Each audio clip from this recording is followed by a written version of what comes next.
rumah tanggamu adalah ibadahmu. Maka ikhlaskan niatmu karena Allah. Itu yang paling pertama memang. Teman-teman sekalian, ikhlaskan niat. Menikah itu jangan karena disuruh oleh orang tua. Jangan menikah karena terdesak. Jangan menikah hanya karena suka. Jangan menikah karena semua teman-teman sudah menikah, tinggal kita sendirian. Semua ini teman-teman harus dibuang jauh-jauh. Kalau Anda di sini yang hadir sudah menikah dan dulu salah satu penyebab nikahnya karena 4 hal atau 5 hal tadi yang saya sebutkan itu, maka detik ini diubah niatnya. Karena kalau orang niatnya hanya karena disuruh oleh orang tua, niatnya hanya karena teman-teman sudah terlanjur nikah, sudah terlanjur ada rasa suka, ya, atau semua teman-teman sudah menikah sementara kita belum, akhirnya terdesak harus menikah. Ini semua tidak dinilai ibadah. Memang harus diniatkan, saya menikah karena perintah Allah dan Rasulnya.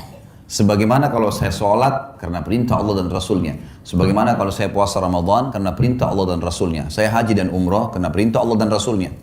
Coba bayangkan kalau ada orang pergi haji, tujuannya dari awal niatnya adalah belanja. Misal, nanti kalau saya di Mekah saya mau belanja ini, saya mau belanja itu. Kalau saya di Madinah mau beli ini dan seterusnya.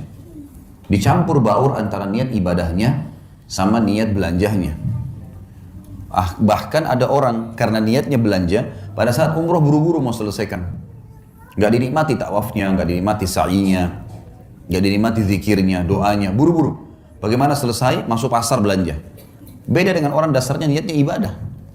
Orang kalau niat ibadah Bapak Ibu sekalian, maka semua jadi mudah.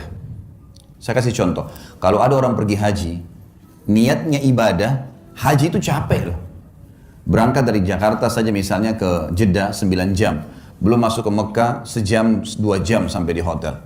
Belum kita harus tinggal di Mina, di kemah, jumrah, panas matahari, desak-desakan sama orang. Kemudian juga ada Muzdalifah, ada Arafah.